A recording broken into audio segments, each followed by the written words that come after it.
This is a surveillance video you will hear about where the sister of the alleged victim threw a fake punch at her sister. Ms. Heard acting out being punched, responding to the fake punch, and the two laughing about it. And you will have to decide for yourself, or we ask that you please decide for yourself.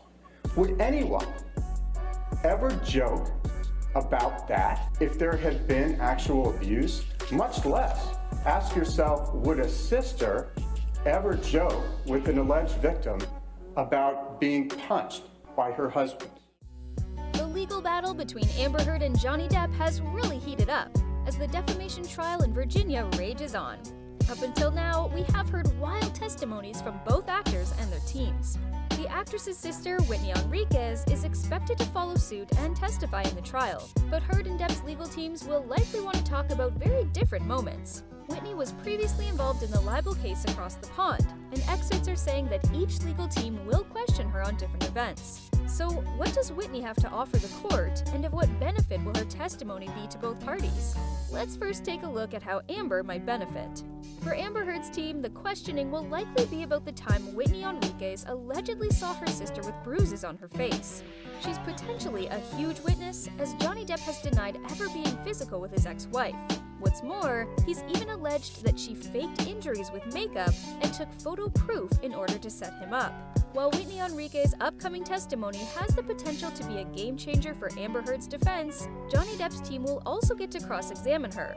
And it seems logical that his lawyers might question her about the one time that Amber Heard admitted she allegedly hit her ex-husband while he had a conflict with Enriquez.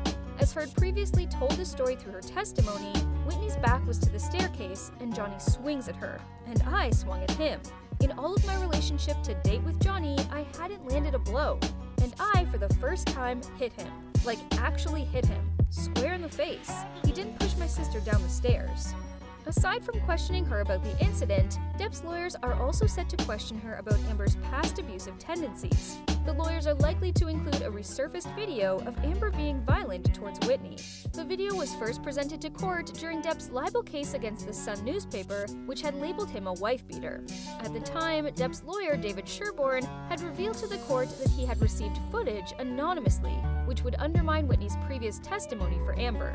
The star's younger sister, Whitney Enriquez, had previously told the High Court that she had seen Heard punch Johnny Depp in the face, but insisted it was a defensive action against the out-of-control actor. She insisted she was not frightened of Heard and denied ever being on the receiving end of any violence. But the footage proved otherwise. While revealing the footage, Sherborne said, "After she gave evidence yesterday, one of my team was contacted by an individual on the basis of being kept confidential." He then went on to add, "We were contacted to explain Amber Heard has a history of violence and attacking people." The video which was attached is of his sister Whitney Heard, taken shortly after Amber Heard had attacked her. Whitney Heard is filmed with people commenting on bruises on her face and body. The previously unseen TV footage shows Whitney having a bruise from one of Amber's attacks, and her friends urging her to report Amber. In the video, Whitney refuses to talk to her friends about Amber's abusive tendencies towards her. To further prove that Amber was abusive towards her sister, another letter was revealed in court. This letter came after Jennifer Howell, who was Whitney's former boss, got subpoenaed by the court. Jennifer wrote this letter after she realized that Whitney's account of the events was different from hers. In the letter, Jennifer recalls Whitney her chosen sister and goes on to say, "The incident on the stairs, that was one of the inciting events that led you to ask to move in with me. You told me and others on staff that you tried to stop Amber from attacking Johnny and nearly got thrown down the stairs. At no point in time was it ever said to me that Johnny had hit Amber, nor abused her in any way. Had you ever expressed concern that Johnny was abusing Amber, I would have gotten a social worker or someone to help you remove your sister from that situation. I would have done anything to help you in any way. My father reminded me this morning that I told him that Whitney had moved in with me because she was terrified of her sister. While you were living with me, you told me Johnny kept checking in to see how you were doing and that he called you sis and you called him brother. You said to me on multiple occasions that you did not know why he was staying in it, nor why he was putting up with Amber's abuse. You shared with me the damage endured by both of you as children and the injury you had suffered from Amber both psychologically and physically. You were devastated during this time, and my heart broke for you. My heart still breaks for you right now." The letter then went on to say, When you came back from New York, I believe it was for Tribeca Film Festival, the Adderall Diaries premiere, or both, you shared with me and everyone in the office that Amber freaked out, attacked you, and threw a wine glass full of red wine at you in the elevator. Again, my dates are uncertain, but I'm 100% certain of what you shared and have asked a few others who heard it in the office to make sure my facts are accurate.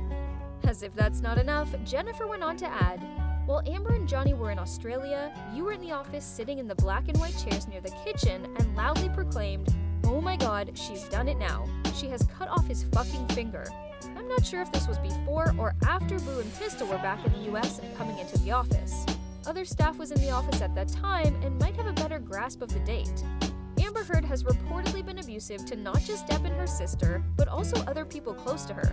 Amber's former assistant, Katie James, also went on record to accuse Amber of being both verbally and mentally abusive toward her after drinking and taking drugs. According to Kate, this made working for her between 2012 and 2015 a living nightmare. James claimed that the abuse was so severe that it left her emaciated with stress and permanently scarred.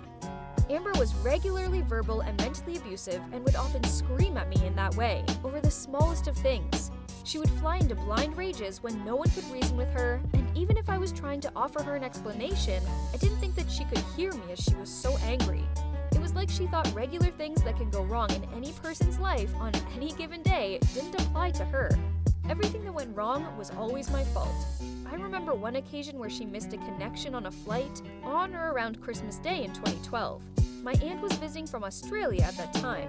She was screaming abuse at me for literally hours, as though I had made it snow and caused disruptions to the flight. According to The Blast, Kate James believes that the reason behind Amber's abusive ways was that she regularly took hallucinogenic drugs. Kate also shared the assortment of drugs, and a great deal of wine would mean that when I woke up in the morning, there would almost always be a barrage of incoherent abuse sent to me from Amber by text between 2 a.m. and 4 a.m. I discovered later that she had gone ahead and deleted all evidence of abusive texts from that iCloud account. She also shared that her friends and family were already worried about her while working for Amber Heard, as it was affecting her both mentally and physically. Contrary to what she said about Amber Heard, Kate only had good things to say about Johnny Depp. Here is what she said about him. In contrast, Johnny was calm and quite shy in all of my experiences with him. He was always thoughtful and kind. I remember on more than one occasion where I had to bring my son back to work with me after picking him up from school. Johnny would be there and would hang out with him and teach him how to play the guitar. He would be patient and kind with him. I would never have left my son with Johnny while I was working if I had any concerns about him whatsoever. As if that's not enough, Amber also got into trouble back in 2009 for allegedly hurting her then-girlfriend Tasia Van Ree.